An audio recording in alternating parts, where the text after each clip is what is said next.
செங்கோட்டையனின் MLA பதவியை பறிப்பதற்குரிய வேலைகளை பார்க்கும் எடப்பாடி அதிர்ச்சியில் ஆதரவாளர்கள், மகிழ்ச்சியில் அதிமுகவினர். நண்பர்களே, அதிமுக தொண்டர்களாக இருந்தீங்க அப்படின்னா மறக்காம நம்ம சேனலை சப்ஸ்கிரைப் பண்ணிட்டு இந்த வீடியோக்கு ஒரு லைக் பண்ணிருங்க. அனைத்திந்திய அண்ணா திராவிட முன்னேற்ற கழகத்தில் இருந்து கொண்டே அதிமுகவிற்கு வெளியே இருந்த சசிகலா, ஓபிஎஸ் போன்றவர்களுக்கு ஆதரவுகளை கொடுக்கக்கூடிய நபர் தான் நமது செங்கோட்டையன் அவர்கள். அதாவது ஜெயலலிதா அம்மா இருக்கக்கூடிய அந்த நேரத்திலே 2016 ஆண்டு வாக்கில் கூட நமது செங்கோட்டையனுக்கு அமைச்சர் பொறுப்பை கொடுக்கல. அதற்கு முன்பாக நடந்த பிரச்சனை நம்ம அனைவருக்கும் தெரியும். செங்கோட்டையுடைய மனைவியும் அதே போல மகனும் நேரடியாக ஜெயலலிதா அம்மையாரை சந்திக்கிறார்கள். அந்த நேரத்திலே செங்கோட்டையன் வீடுகளுக்கே வர்றது கிடையாது. ஆபீஸிலே இருக்கிறார், எங்கே போகிறார், என்ன செய்கிறார் தெரியவில்லை அப்படிங்கிற மாதிரி ஒரு குற்றச்சாட்டை முன்வைக்கிறாங்க. அந்த நேரத்திலே செங்கோட்டையனை மிகவும் கோவப்பட்டு திட்ட ஆரம்பிக்கிறாங்க நமது ஜெயலலிதா அம்மையார். அதன் பின்பு வந்த தேர்தல்கள் எல்லாம் செங்கோட்டையனுக்கு வாய்ப்புகள் என்பது குறைக்கப்பட்டது. செங்கோட்டையன் ஓரம் கட்டப்பட்டார்.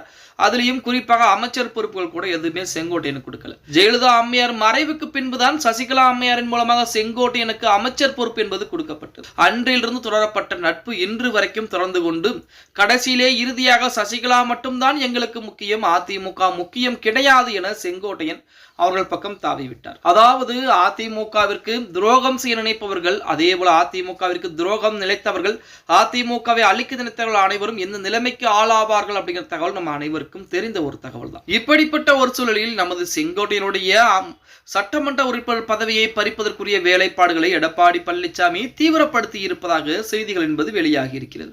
ஏன் இந்த பிரச்சனை? ஓபிஎஸ்க்கு ஏன் அவருடைய சட்டமன்ற உறுப்பினர் பதவியை பறிக்கவில்லை? அதே போல நமது வைத்தியலிங்கம் போன்றவர்களுக்கெல்லாம் சட்டமன்ற உறுப்பினர் பதவியை பறிக்கவில்லை. ஆனால் செங்கோட்டையனுக்கு மட்டும் ஏன் பறிப்பதற்கு எடப்பாடி பழனிசாமி ஆவேசப்படுகிறார் அப்படின்னு பார்த்தோம்னா, அதாவது அவர்கள் எல்லாம் ஓபிஎஸ் என்ற அந்த நேரத்திலே ஓபிஎஸ் தான் முக்கியம் என அந்த நேரத்திலே பிரிந்து போனாங்க.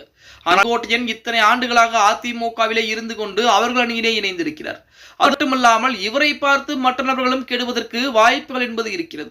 அப்ப செங்கோட்டையனுடைய மாவட்ட செயலாளர் பொறுப்பிலிருந்து அடிப்படை உறுப்பினர் பொறுப்பு வந்து அனைத்து பதவிகளையும் பறித்திருக்கிறார் நமது எடப்பாடி பழனிசாமி. எடப்பாடி மட்டுமல்ல, அதிமுக பறித்திருக்கிறது. அதே போல அவரை இப்படியே விட்டுவிட்டால் அவரை பின்தொடர்ந்து மற்றவர்களுக்கும் இதே போல சூழல் என்பது உருவாக்கப்படும். செங்கோட்டையன் போனார், அவருக்கு எம்எல்ஏ பொறுப்பு சட்டமன்ற உறுப்பினர் பதவியிலே இருந்தார். அந்த பதவிகளை பிடுங்கவில்லை. ஆனால் செங்கோட்டையனுடைய அதிமுகவுடைய பதவிகளை மட்டும்தான் பிடுங்கினார்கள். அதன் காரணமாக நம்மளும் போகலாம் அப்படிங்கிற நிலைப்பாடு என்பது அவர்களுக்கு வருவதற்கு அதிகப்படியான வாய்ப்புகள் என்பது இருக்கிறது. அதன் காரணமாகத்தான் நமது செங்கோட்டையனுடைய சட்டமன்ற உறுப்பினர் பதவிகளை பறிக்க முடியுமா?